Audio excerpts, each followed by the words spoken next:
বিসমিল্লাহ। আরবি শেখার প্ল্যাটফর্ম এন্ড আরবিকে সবাইকে স্বাগতম। বাংলার সাথে কীভাবে আমরা আরবি কম্বিনেশন করে শিখতে পারি খুব দ্রুত সহজে, এবং এই আলোচনাগুলো বড়দের জন্য একদম পারফেক্ট। দেখেন, এখন আমরা আলিফ বা তা সা এগুলা জিম পর্যন্ত শিখছি, যে জবর জের পেশ এগুলো আকার রসিকার রস্যকার এভাবে উচ্চারণগুলো কিভাবে হয়। হ্যাঁ, একদম সহজভাবে আমরা দেখিয়েছি। এখন আমরা যেটা শিখবো সেটা হচ্ছে হা। এই হাটা হ এর মতো একদম হালকা বা স্বাভাবিক উচ্চারণ। হা হা হা, হালকা বাতাস বের হয়ে যাবে মুখ থেকে, এইভাবে হাটা। এখন হাটার উপর যদি জবর থাকে আকার হিসেবে হা জবর হা, হা জবর হা, উপরে কিন্তু জবর থাকে, এগুলো একটু খেয়াল রাখবেন। হা জবর হা, হাজের হি, হাজের হি, হাজের হি, হাপেশ হু, হাপেশ হু। তাহলে হা হি হু, হা হি হু, হা হি হু, হা হি হু। তো এই ছিল এর উচ্চারণ ভেদে এগুলোর পরিবর্তন। জবর থাকলে হা, জের থাকলে হি, পেশ থাকলে হু। অথবা হায়ে যদি উপরে চিহ্ন থাকে হা, যদি নিচে চিহ্ন থাকে হি, আর যদি গোল চিহ্নটা থাকে তাহলে হু। হা হি হু। ঠিক আছে, বিসমিল্লাহ। এখন আমরা যে হরফের বিষয় একটু শিখব জবরজের পেশ দিয়ে, সেটা হচ্ছে খ। এবং আমরা অন্যদের থেকে আলাদা এ কারণে যে আমরা বাংলার সাথে কম্বিনেশন করে সর্বপ্রথম এটা শেখানোর চেষ্টা করতেছি নতুন আইডিয়াতে, যেটা একদম ইউনিক এবং এটা বড়দের জন্য একদম পারফেক্ট। সেটা হচ্ছে যে এই খটা আমরা খ এভাবে, ঠিক আছে, আর এই বাকিগুলো একই উচ্চারণ হবে। এখন দেখেন, জিম হা খ এগুলো কিন্তু একদম সিমিলার। জিম এই ভিতরে একটা ফোঁটা থাকবে, আর হাটা এইভাবে থাকবে। ঠিক আছে, হায়ের ভিতরে কিছুই নাই, হাটা খালি।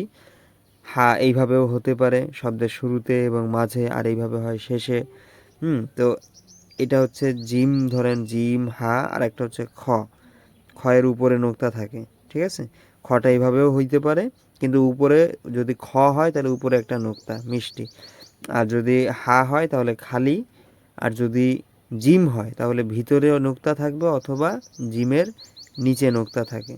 ঠিক আছে, এখন আসেন, খয়ের উপর যদি জবর থাকে তাহলে খটা খয়ই থাকবে, এটার আকার হিসেবে আসবে না।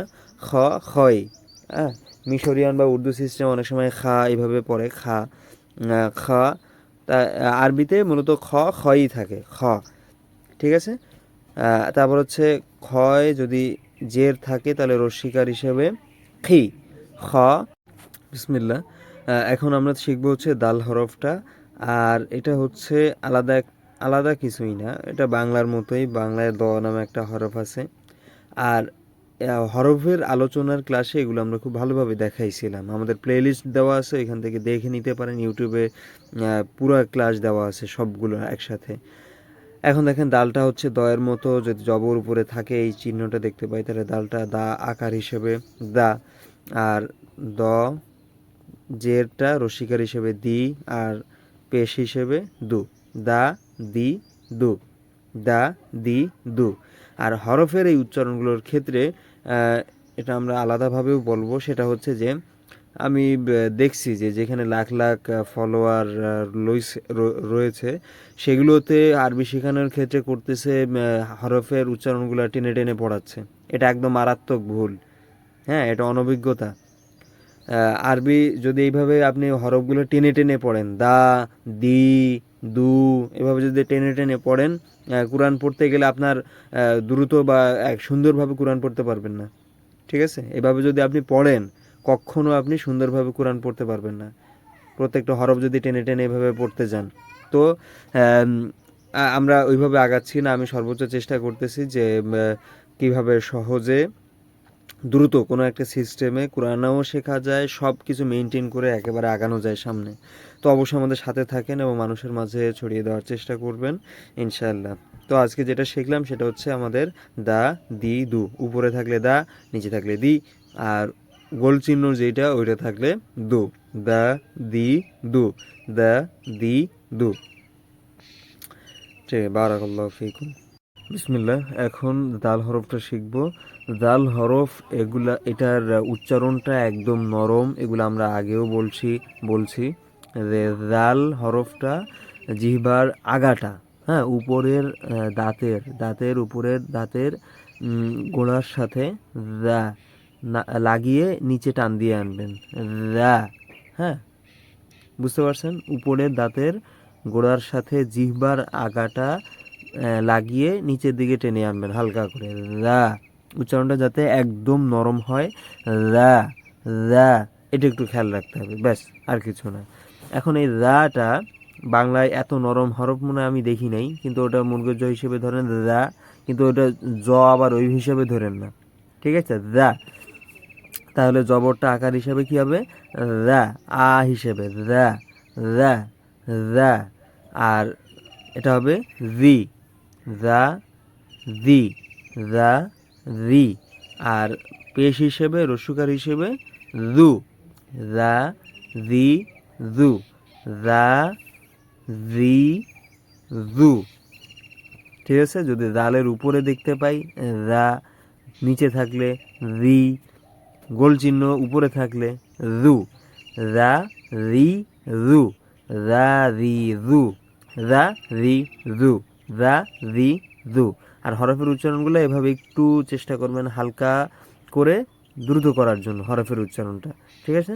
যাতে এই যে জবর চিহ্ন পাইলে দা, দ্রুত উচ্চারণটা হয় রি, দ্রুত উচ্চারণ রু, দা, রি, রু, দা, রি, রু।